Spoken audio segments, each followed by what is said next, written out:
역경을 이기는 임재의 능력이라는 제목으로 하나님 말씀 전하겠습니다. 멘탈이 공격받는 시대입니다. 그래서 사명에 집중하지 못하게 합니다. 흔들리게 하고 시간 낭비하게 하고 이기는 길은 믿음입니다. 기도가 이깁니다. 능력 받아야 됩니다. 디모데후서 1장 7절 보니까 하나님이 우리에게 주신 것은 두려워하는 마음이 아니요 오직 능력과 사랑과 절제하는 마음이니 이 중에 능력이 우리에게 필요하다는 거예요. 능력이 많으면 시도합니다. 싫어하는 것을 도전할 수 있습니다. 불편한 곳을 향해 갈 수 있어요. 한마디로 영적인 실력이 필요합니다.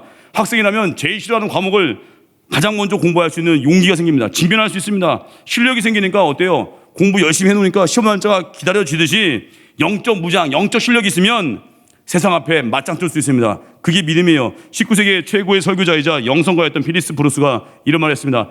편안한 삶을 위해서 기도하지 말고 강한 자가 되기 위해 기도하라. 당신의 능력에 맞는 과제를 위해 기도하지 말고 당신의 과제에 맞는 능력을 구하라. 그때 당신이 하는 일이 기적이 아니라 당신 자신이 기적이 될 것이다. 우리 자신이 기적의 스토리가 되는 거예요. 기적의 주인공이 되는 거예요. 각자에게 주신 부르심이 있거든요. 부르심 따라 걸어갈 때 세상이 우리를 위축되게 하고 두렵게 하고 그때 말씀 붙들고 믿음 붙들고 특별히 오늘 본문에 주신 말씀 붙들고 승리하기 바랍니다. 본문의 여호수아를 향한 부르심이죠. 모세의 후계자로 세워지고 가나안 정복을 맡게 되었습니다. 첫 번째가 마음 준비인데 장수의 땅 정복하려면 바른 마음을 가져야 되거든요. 성경은 강하고 담대한 마음이라 소개합니다. 3번이나 반복해서 나오죠. 강하고 담대하라 6절, 7절, 9절 보니까 강하고 담대한 마음. 이런 강한 마음은 의지력이 아닙니다. 하나님을 신뢰하는 마음이에요. 신뢰하는 마음이 역경을 이기게 한다는 거예요. 확신의 힘이 있어야 되죠. 나의 인생은 하나님이 주신 거다. 날 인도하신다. 하나님 함께 하시면 어떤 난관도 이긴다.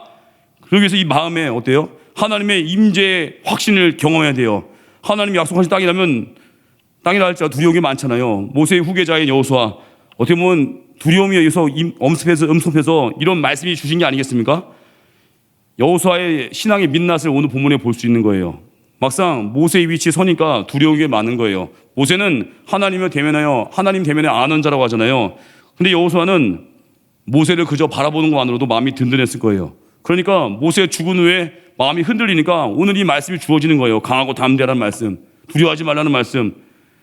신앙을 사람 따라서 하면 안 됩니다. 그 사람 바라보는 걸로 쭉 하면 안 됩니다. 어떤 분은 그래요. 자기의 순종은 별로 없으면서 뭐 좋은 교회 다니니까 자기가 좋은 성도인 줄 알아요. 선교 많이 하는 교회 다니니까 자기가 진짜 선교 많이 하는 줄 알아요. 착각입니다. 내가 순종하는 게 있어야 돼요. 내가 순종하고 내가 말씀 붙들고 내가 말씀 통해서 약속 받아서 기도하잖아요. 저기 시골 교회에 있다 할지라도 거기서 위대한 부흥사가 나올 수 있고요. 어디 상황 관계 없습니다. 우리는 설교자 따라서 움직이는 게 아니라 물론 말씀 중간에도 잘 준비하겠죠. 하지만 하나님 말씀이 내게 들려진다면 그 말씀에 순종하는 능력은요. 내가 은혜 받고 따라가면 되거든요. 말씀은 모두에게 주어지거든요. 공평하거든요. 그래서 신앙생활 여호수아와 같이 우리 신앙의 민낯이 보일 때 그때 엎드리십시오. 주님을 대면에 아는 자가 되십시오. 성경을 읽고 약속을 주장하면서 이제 사람이 보이지 않고 하나님이 보여있는 예배 시간 될 때 그러면 승리한다는 거예요. 지금 여호수아는 능력도 부족해 보이고 또 미래가 불확실해 보일 때 하나님 주신 말씀이 5절 말씀입니다. 내 평생에 너를 능히 대적할 자가 없으리니 내가 모세와 함께 있었던 것 같이 너와 함께 있을 것입니다. 내가 너를 떠나지 아니하며 버리지 아니하리니 함께 한대요. 또 예수님께서 마태복음 28장 20절 보니까 분부를 하신 후에 약속 주셨죠. 약속이 뭐예요? 세상 끝날까지 너희와 항상 함께 있으리라.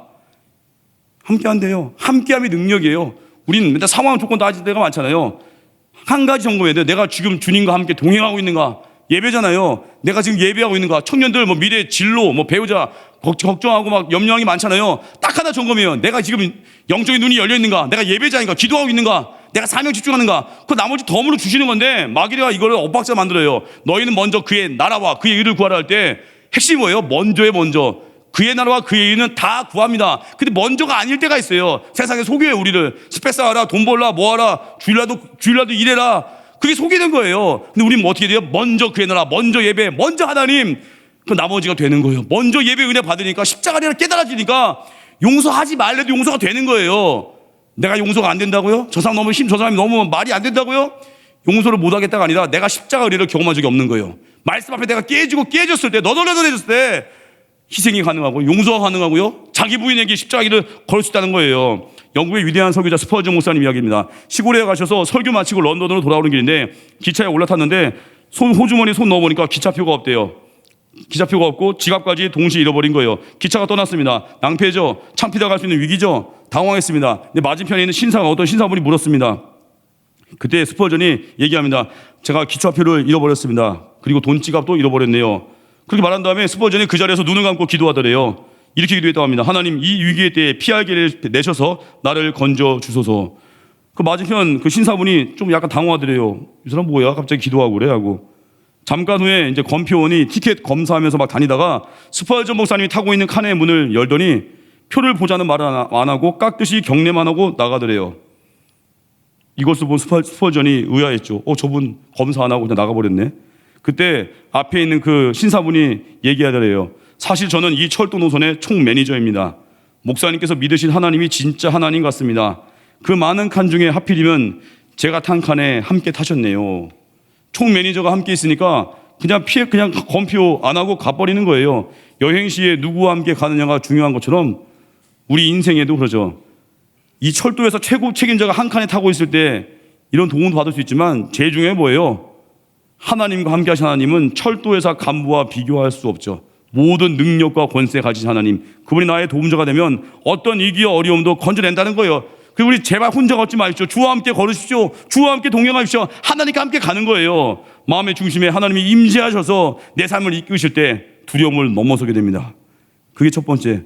또 두 번째로 우리 해야 될 일, 말씀의 능력이죠. 7절 보니까 오직 강하고 극히 담대하여 나의 종 모세가 내게 명령한 그 율법을 다 지켜 행하고 우르나 좌우나 치우치지 말라. 그냥 어디로 가든지 형통하느니. 형통이 뭐예요? 잘 되고 뭐 성공하고 이게 아니라 히브리어로 찰라 하거든요. 뚫고 나아가는 거예요. 어떤 순간에도 뚫고 가는 거. 히브리어 찰라, 형통의 길을 걸으십시오. 어떤 고난이 와도 하나님과 함께 뚫고 가는 거예요. 여기서 율법은 말씀인데, 율법을 다 지켜가는 말씀인데, 말씀을 가슴에 품고 살라는 거예요. 그러면 형통하게 되고 평탄하게 되고 이긴다는 거예요. 역사적으로 이스라엘을 강하게 만든 비결이죠. 중동 지역의 대부분의 땅에는 석유가 난대요. 그것 때문에 먹고 사는 나라도 많습니다. 유독 이스라엘은 석유가 거의 나지 않는데요. 사막이 많대요. 60%가 사막이래요. 왜 다른 지역은 석유를 주셨는데 이스라엘 땅에만 사막을 주셨습니까? 석유 대신에 값진 보화가 있습니다. 그게 뭐예요? 하나님 말씀. 말씀의 능력과 지혜를 주시니까 그 민족이 어땠습니까? 막강하죠. 유태인들이 세계 인구의 0.2%도 안 된대요. 소수 민족입니다. 하지만 세계를 움직이고 있어요. 뿌리는 말씀. 히브리 말로 지혜가 있는 사람을 후템이라고 합니다. 후템. 가장 지혜로운 자를 탈미드 후템이라고 부릅니다. 말씀을 깊이 사랑하고 그 지혜 가운데 살아가는 사람 말이에요. 탈미드 후템. 흥미로운 사실이 있습니다. 고대 유대 사회에서 탈미드 후템에게는 세금을 부과하지 않았다고 합니다. 그들의 지혜가 사회에 공헌한 것이 크다고 믿었기 때문이에요. 유대인들이 질문하는 게 있습니다. 탈미드 후템이 성공자일까? 돈 많은 부자가 더 성공자일까? 대답은 당연하죠. 탈미드 후템. 왜냐? 탈미드 후템은 지혜의 위대함을 알기 때문에. 지혜가 얼마나 중요한지 아니까 이긴다는 거예요. 어리석은 자는 지혜를 모른 채, 말씀은 멀리한 채 세상 따라가다가 무기력해지고, 그리고 어리석은 자는 고난이 와도 해석할 능력이 없어요. 고난이 오면 고난만 보이는 거예요. 왜 내게 이런 고난을, 왜 내게 이런 어려움을, 왜 이런 역경을. 어느 교회 교역자실 앞에 그 남자 화장실에 이런 글이 있대요.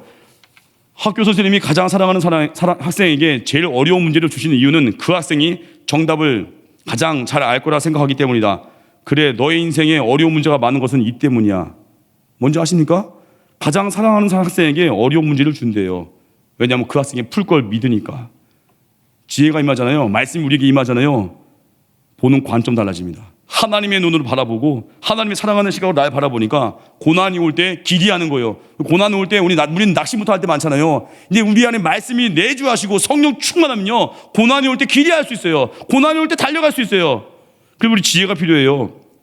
젊은이들 보니까 지혜 없이 아무나 좋다고 연애하고 아무나 좋다고 결혼하니까 연애하다가 그놈 좋은 줄 알았더니 데이트 폭력이나 했었고, 결국은 지혜가 없어서 그래요. 보는 눈이 없어서 그래요. 세상 조건만 따지다가 엉뚱한 사람 만나서 두드려 맞기도 하고, 하나님의 지혜로 사람 바라보고요, 하나님의 지혜로 그 회사 가야 되고요, 나를 향한 부르심 계획 가운데 눈이 열려야 됩니다. 그래서 십자가 은혜가 깨달아지는 거, 그 눈이 열리는 거, 그러면 용서가 되고 사랑하게 되고 전도하게 되고 모든 게 된다는 거예요. 마지막 세 번째가 뭐예요? 오늘 본문 통해서 강하고 담대한 마음이 어디서 옵니까? 영적인 소신에서 온다는 거예요. 가는 길에 대한 소신이 분명할 때 흔들림 없이 끝까지 갑니다. 9절 보니까 내가 내게 명령한 것이 아니냐, 강하고 담대하라, 두려워하지 말며 놀라지 말라, 내가 어디로 가든지 내 하나님 여호와가 너와 함께 하느니라 하시니라. 여호수아가 정복에게 나선 건 개인의 야망이 아니라 개인의 비전 성취도 아닙니다. 사람들의 여론 때문도 아닙니다. 하나님의 명령이기 때문에. 그래서 여호수아는 영적 소신이 있습니다. 명령 따라가니까. 우리가 염려할 때죠. 왜 염려하죠? 내 나라 구하니까. 하나님 나라를 구하면요 별로 그리 낙심 안 합니다. 전도하다가 뭐 거절당한다고 낙심 안 해요? 조금 그냥 민망할 뿐이지 끝까지 갑니다. 계속할 수 있다는 거예요. 다니엘 보시죠. 바벨론의 포로로 끌려갔던 히브리인의 후예죠. 남의 땅에 끌려간 부모조차 없는 고아입니다. 그럼에도 그 제국을 정복하고 페르시아 제국까지 막강한 힘을 발휘한 근본 이유가 뭐예요? 영적인 소신. 다니엘의 그런 소신, 이거 가져야 돼요. 그를 시기한 주변 사람들이 다니엘 죽이려고 책략 꾸미죠. 원래 여러분 스트라이커는요 공격을 많이 당하는 거예요. 여러분들 혹시 공격 많이 당하십니까? 지금 여러분들 뭔가 열심히 하고 있다는 거예요. 여러분 많이 지금 피박 당했습니까? 지금 뭔가 예수님의 길 걷고자 결심했기 때문이에요. 다니엘 이제 죽이려고 책략을 꾸몄죠. 자기 신을 향해서 기도하는 사람은 누구를 만원하고 사자가 속에 던져놓기로 결정합니다. 당시 왕인 느부갓네살의 사인까지 받았습니다. 그때 다니엘 어때요? 왕의 조서에 사인까지 된 거 알면서도 평소에 하던 대로 예루살렘을 향해서 기도했습니다. 기도 줄일 수 없다는 거예요. 예배 포기할 수 없다는 거예요. 영적 소신입니다.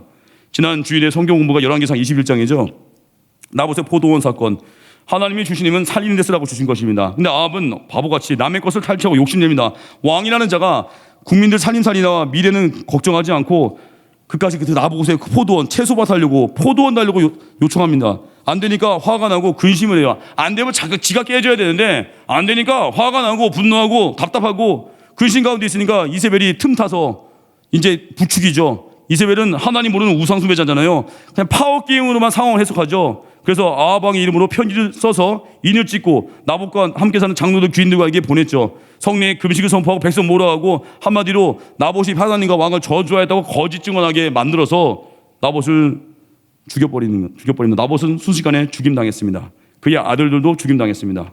심판향에 달려가는 아합 왕과 이세벨의 모습이에요.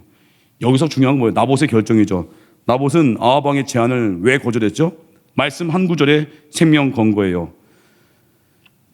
열왕기상 21장 보니까 3절 보니까 나봇이 아합에게 말하되 내 조상의 유산을 왕에게 주기를 여호와께서 금하실지로다 하니 레위기 25장 23절 말씀이 근거입니다. 이 말씀 근거로 함부로 사고팔 수 있는 게 아니다. 확신 가운데 그 왕의 제안을 거절한 거예요. 온 이스라엘이 우상 섬기는 그 시대에 하나님 말씀에 근거해서 왕의 요청을 거절했습니다. 인간적 생각을 보면 어떻습니까? 나봇에게는 어려운 일이 아니에요. 이익도 있죠. 왕을 기쁘게 하면서 안전을 보장받고 이익도 챙길 수 있는 일석이조의 제안이에요. 그러나 나봇은 하나님의 사람입니다. 말씀을 지키는 거예요. 믿음이 결단한 거예요. 경제적인 이익을 거절하고 왕과 긴밀한 사이가 될 수 있는 기회도 거절한 거예요. 청년의 때에 진로를 구할 때 내가 주일 성수할 수 있는가 이거 놓치지 않는 거예요. 돈 많이 벌고 세상에 끝발날이다 할지라도요. 나 주일날 회사 입사 시험 있으면 그 회사 안 갑니다 결정해버리는 거예요. 그리고 청년의 때에 뭐 외적인 조건 좋아 보이는데 그 사람이 하나님은 몰라요. 그럼 불신 결혼은 안 하겠습니다. 결단하는 거예요. 난 믿는 사람과 결혼하겠습니다. 결단하는 거예요. 제가 지난번에 제주 선교 기도회 때 이런 기도 제목을 나눴죠. 제주도가 관광 산업이 많이 발달되어 있습니다. 그럼 관광 산업 하면 어떨까요? 주일에도 이렇게 문 여는 호텔, 모텔, 식당 많을 거 아니에요.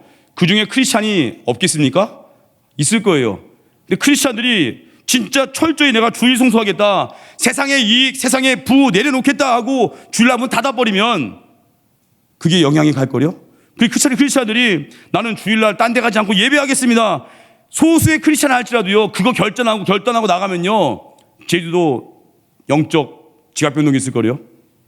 크리스찬들이 쉽게 결혼식이 주일날 할 때도 아무 때나 그냥 쏠려가 버리고 주일날 무슨 집안 잔치 한다고 예배도 그냥 자기가 정해버리고 집안 뭐 생신 파티 한다고 낮에 뭐 생신 파티 갔다가 저녁에 메와버리고 크리스찬들이 마음껏 주일을 타협하니까 세상에 가만두지 않는 거예요. 이 나봇같이 말씀 한 구절에 생명 거는 겁니다. 나 주일날 아무 데도 안 가고 예배 드립니다. 하나님 안에 거합니다. 주일날은 내가 세상 얘기 포기하겠습니다. 예수님을 생각하면서 이기는 거예요. 히브리서 12장 3절 4절 보니까 너희가 피곤하여 낙심하지 않기 위하여 죄인들이 같이 자기에게 거역한 일을 참으신 일을 생각하라. 너희가 죄와 싸우되 아직 피 흘리기까지는 대항하지 아니하고. 나봇은요 목숨 걸고 살벌한 왕명에 맞섰습니다. 왜냐하면 말씀이 생명이기에. 목숨 걸고 말씀 지키는 거예요. 우리 인생에 날 붙든 한 구절의 말씀이 있습니까? 저의 인생 구절 마태복음 6장 33절 너희는 먼저 그의 나라와 그의 의를 구하라. 그러면 이 모든 것을 너에게 더하시리라. 먼저 하나님의 나라입니다. 죽든 살든 주일 성수하는 거예요. 죽든 살든 하나님 앞에 기도하고 청년의 때에 새벽을 깨고 기도할 수 있다면 이 시대가 바뀔 것입니다. 이 시대가 변화될 것입니다. 그리고 말씀 붙들면요 내 환경을 이깁니다. 영국의 퇴직교사 한 분이요 집안 청소하다가 50년 전에 자기만 학생들이 작성한 노트 한 묶음을 발견했습니다. 학생 30여 명이 미래의 나는이라는 적어낸 장문의 글이 있었습니다. 희망사항이죠. 의사, 사업가, 비행기 조종사, 연구 수상 등등 막 적어냈습니다. 자기 꿈들을. 근데 신문에 이분이 광고 낸 거예요. 학생들의 명단과 적어낸 꿈, 그 노트를 보고 이 퇴직교사가 신문에 광고를 낸 거예요. 학생들의 명단, 그리고 그들이 적어낸 꿈들을 다 소개한 거예요. 50년 전 학생들 이야기. 그리고 현재 그들이 하는 일이 당시의 꿈과 일치되는 사람은 나에게 답장을 써달라고 광고했습니다. 근데 실제로 자신의 꿈을 실제로 이룬 사람은 거의 없어서 연락이 없었더래요. 그랬는데 약 1년이 지난 날 한 통의 편지가 왔다고 합니다. 그 당시 시각장애인이었던 데이빗이라는 학생입니다. 어찌 보면 앞을 볼 수 없기에 꿈의 실현 가능성이 가장 희박할 거라고 생각했던 학생입니다. 근데 그 학생의 편지였습니다. 저는 50년 전 영국 역사상 최초로 시각장애자가 내각에 진출하는 꿈을 꾸고 적어냈습니다. 아무도 저의 꿈을 믿어주지 않았습니다. 그러나 저는 하나님이 꿈을 주셨다는 것을 한 번도 잊은 적이 없습니다. 편지 맨 끝에 영국 교육부 장관 데이빗 블렁킷이라는 이름과 함께 서명이 새겨진 거예요. 실제 됐다는 거예요. 그 꿈을 이뤘다는 거예요. 편지 맨 밑에 영국 교육부 장관 데이빗 블렁킷. 주어진 조건만 따진다면 꿈을 이룰 가능성이 희박했겠죠. 어떻게 영국 역사상 최초의 시각장애인 장관이 되는 게 가능하겠습니까?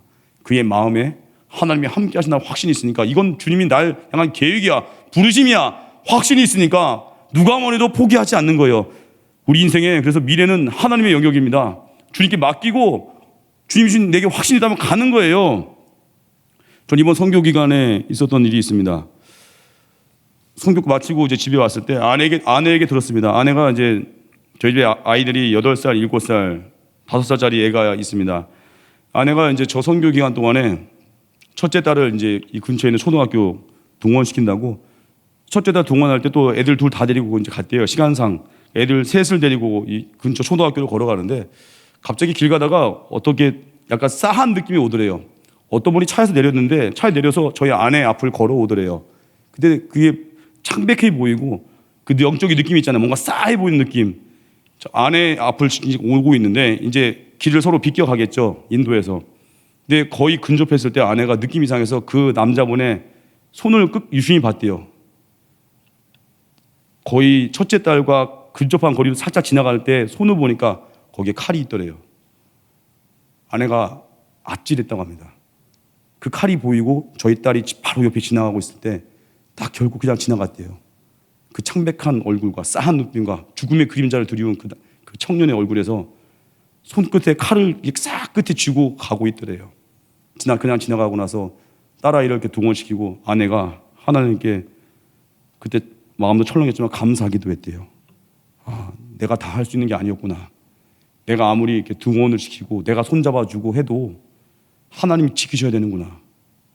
저는 그러면서 가슴 아픈 사건이 떠올랐어요. 2016년에 3월 28일 날 대만 타이베이시에서 일어난 사건인데 일종의 묻지마 살인이거든요.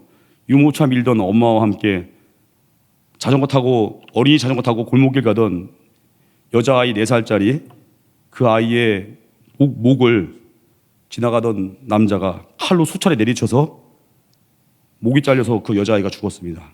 참수 사건. 네이버 치면 뜨는데 별로 보고 싶지 않아요. 마음이 아파서. 2016년에 있었던 일입니다. 그 사건이 떠오르더라고요. 우리 딸 지유 옆에 그 지나갔던 그 칼 든 그 남자분. 저는 하나님이 보호하셨다 생각이 듭니다. 확신이 옵니다. 그리고 주님께 감사가 나오면서 이제 더 맡겨야겠구나. 내가 애쓴다고 다 되는 게 아니구나. 주님을 의지하겠구나. 결론이에요. 우리 인생의 광야길 가운데 있습니다. 최고의 준비가 마음 준비예요. 예배 준비, 멘탈이 강해져야 돼요. 3가지죠. 임재의 확신 가운데 마음을 강하게 하십시오. 하나님과 동행하는 거예요. 예배 자리, 또 말씀 붙든 지혜자가 되십시오. 어떤 상황에도 주눅들지 않는 것입니다. 문제를 푸는 자가 됩니다. 고난을 해석할 수 있는 영적인 힘이 생긴다는 거예요. 3번째, 다니엘과 같이 영적 소신 가지고 나봇과 같이 말씀 한 구절에 생명 건 그 한 사람 되십시오. 데이빗 블렁킷처럼 하나님이 주신 꿈을 잊지 마십시오. 오늘도 여기 예배 가운데 윤석현 형제가 와 있는데 하나님이 아주 멋지게 쓰실 거라는 확신이 있습니다. 오늘 여기 있는 한 분 한 분이 그런 은혜가 임하기를 주님의 이름으로 축원합니다. 자리에서 일어나겠습니다. 시편 131편 찬양하겠습니다.